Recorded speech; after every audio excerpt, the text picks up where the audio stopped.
రంగారెడ్డి జిల్లా చేవెళ్లలో మంత్రి సీతక్క పర్యటించారు. స్థానిక ఎమ్మెల్యే కాళే యాదయ్యతో కలిసి పలు అభివృద్ధి కార్యక్రమాల్లో పాల్గొన్నారు.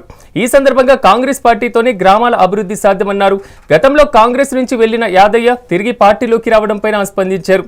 ఇక తెలంగాణలో కాంగ్రెస్ ప్రభుత్వం ప్రజలకు ఎన్నో సంక్షేమ పథకాలు అందిస్తుందని, ప్రజల అవసరాలకు అనుగుణంగా ముఖ్యమంత్రి రేవంత్ రెడ్డి ఆదేశాల మేరకు అభివృద్ధి పనులు చేపడతామని తెలిపారు.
Right, okay.